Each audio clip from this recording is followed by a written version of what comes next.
Gentlemen, how are we doing tonight? I'm Kim Malinosky, and it's my great pleasure to welcome you to our 9th annual Jefferson Jackson dinner at the Westin Hotel. And I'd like to thank our JJ co-chairs, John Grant, Connor Marshall, and the entire JJ committee for making tonight possible. A big thank you to the Westin and their staff for hosting us yet again. And a big thank you to each and every one of you for coming here tonight and making this event a big success. So, what I want to talk about tonight is just to say a few words about what we accomplished in 2013, to preview our message for 2014, and then to recognize the outstanding achievements of some of our award winners. And then a little bit later in the program, there will be much to say about our great Congressman, Jim Moran. So, first, 2013. It was a great year for Arlington Democrats, but that was hardly inevitable at the start. For the first 6 months, we had a robust primary for Lieutenant Governor and Attorney General, but not for the top of the ticket, and that allowed Terry McAuliffe to build support early. In January, we had field organizers on the ground gathering petitions all across Arlington and all across Virginia to get McAuliffe on the ballot, recruiting volunteers and setting up strategy sessions. And then after the primary was over, we wasted no time in rallying around our ticket and unifying, as we should always do as Democrats. Now, McAuliffe was not a community organizer from the south side of Chicago, but as a former Democratic Party chair, he too knew something about organizing. And the day after President Obama was elected, Terry McAuliffe called up Jim Messina, Obama's campaign manager, and said, "Jim, it's Terry McAuliffe. Congratulations on a great victory. Also, I need your list, and I need your people." And McAuliffe wasted no time in bringing the coordinated campaign to Virginia.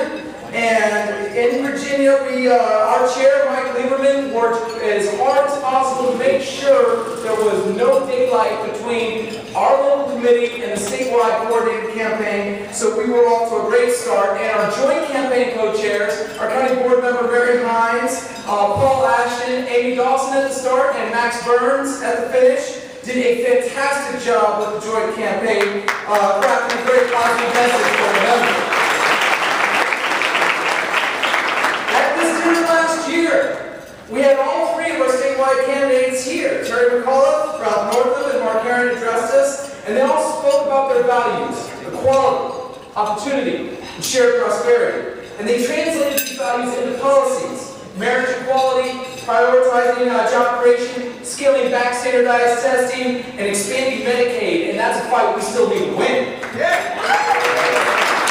We had great candidates, we had a great message, and a great team. All that remained to do was work, and work we did. We knocked on more than 20,000 doors, we made more than 30,000 phone calls, and we had presence at dozens and dozens of community events. We had 2 pool reader trainings, and at those events we said we wanted all of our 500 Democratic volunteers to say on the Democratic ballot and vote Mark Herron. Vote Mark Herron, make sure you vote for Mark Herron. Because we knew that was really close.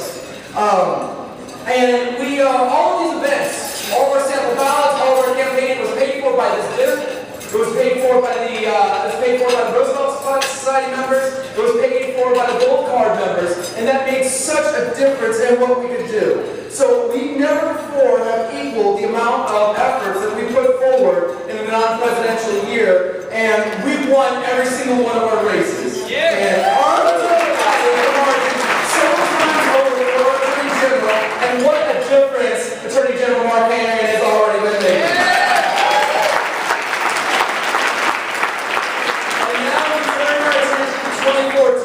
Because in Virginia, we got an election every year, and in Arlington, every month.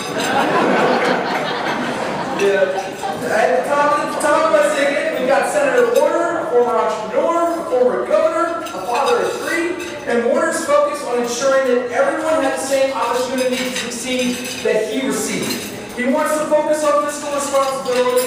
He wants to make sure we bring people together, which in the United States Senate is a very difficult job. And speaking of difficult jobs, the House of Representatives.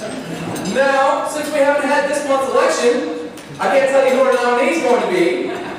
We do, however, have a host of excellent candidates. We have former Governor, Lieutenant Governor, we have former Lieutenant Governor Don Byer. We have former Urban League President Laverne Chapman.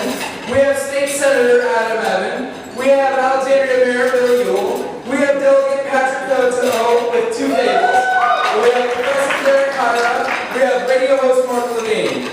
Whoever wins, we will have a fighter for progressive values with rich experience in community or public leadership, and we just want to make sure everyone is a voter on Tuesday and take a friend with you.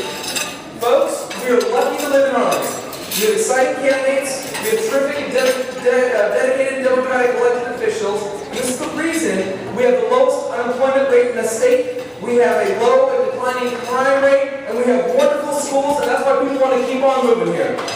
And our success in Arlington depends on many factors, but crucial to this has been good governing and good democratic organizing.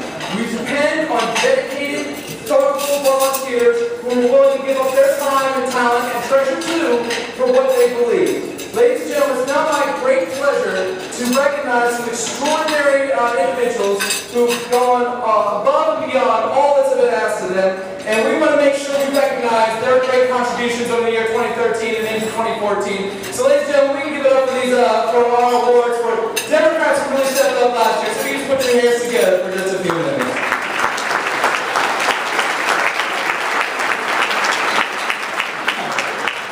First of all, it is my honor to recognize our newcomer of the year, and this is Matt DeFerrante. Matt